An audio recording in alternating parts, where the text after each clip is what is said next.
You will fail your way to greatness. Most people allow their fear of failure to outweigh their desire to succeed. When you're willing to fail again and again and again, when you make up your mind to become unstoppable, when you make up your mind to become a no matter what person, then that will then give birth to a part of yourself that you don't know right now. Imagine, if you will, being on your deathbed and standing around your bed, the ghost of the dreams, the ideas, the abilities, the talents given to you by life, and that you, for whatever reason, you never went after that dream. You never acted on those ideas. You never used those talents. You never used those gifts. And there they are standing around your bed, looking at you with large, angry eyes, saying, "We came to you, and only you could have given us life. And now we must die with you forever." See, most people stop short of their dreams and park and get off the highway of life because of the rejections of life. You will always be rejected. It's no big deal. Jack Canfield said rejection is a myth. It's not like when somebody says no and then they slap you. No, it's just, to me, make no your vitamin. Get excited about the no. Why? Because every time someone says no, that brings you another step to a yes. You're getting closer. Trust me, you will win if you don't quit. You will win if you don't quit. Even a broke clock is right twice a day. As you go through the challenges of life and you look at it and embrace whatever comes to you, don't run from it. Step toward it. Don't try and duck it like most people do. See, most people want it easy. See, if easy come, easy what? Easy go.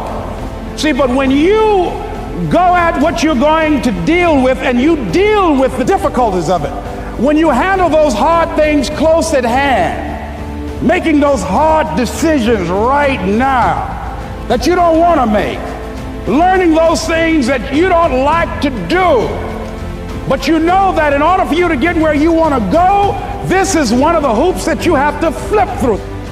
And I'm saying to you, whatever you got to do it, because if you don't, life is going to whoop you until you surrender. You have something that you brought to the universe, and that if you decide that my life deserves my developing this what I do well, and becoming the best at it, and mastering myself, and seeing what I have within me, if you decide to drop your buckets where you are and develop your gifts, I grant you, you'll never ever be without. I grant you that your gifts will take you places that will literally amaze you. I grant you that if you begin to work to develop your gifts, you'll develop a strong sense of happiness. You'll get a larger vision of yourself, because part of beginning to get a larger vision of yourself, all of us need some area of our lives where we can have a feeling of competence. That people know when they think about this area, that's something you do. That you eat and sleep that. And that you do that. You do that. Changing is not easy. That changing your life, changing habits, reinventing yourself, picking yourself up after life has knocked you flat on your back. I've got to say, when life knocked you down, try and land on your back, because if you could look up, you could get up. Well, that sounds cute, but that's not easy. When I was diagnosed with prostate cancer 17 years ago, that first time that happened, I said, hey, I can handle this. Then when it came back a year later, last year, 17 years later, and this time it had metastasized to 7 areas of my body and ate 40% of my T1 vertebrae. Now the stakes are higher. Is this life saying, okay, Mr. Motivator, you beat cancer the first time. What you gonna do now? I started laughing. When the doctor told me, he said, why are you laughing? Are you in denial? I said, no. I said, I feel like Mother Teresa. He said, what do you mean? She said, Lord, I know you know how much I can bear. I just wish you to have so much confidence in me. I said, the stakes are higher. So I've got to dig in and got to fight more, because at the end of the day, life is a fight for territory. And once you stop fighting for what you want, what you don't want will automatically take over. And so it's a fight, it's a challenge in life every day. And what we have to do is embrace it. What we have to do is see it as a project to be worked on.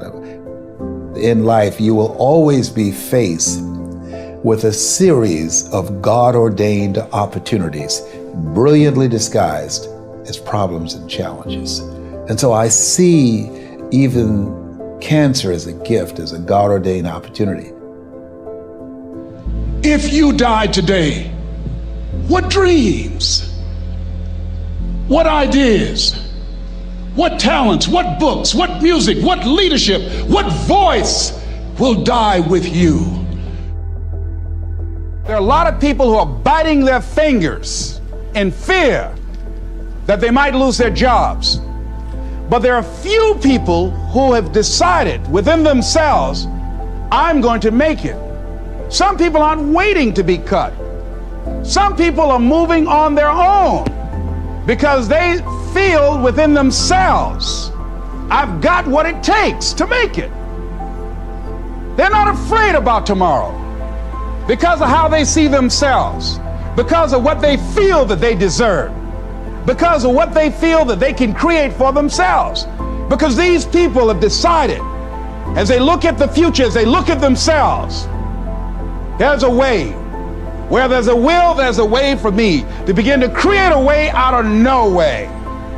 And when you have that kind of consciousness, when you have that kind of spirit, nothing can stop you. Nothing.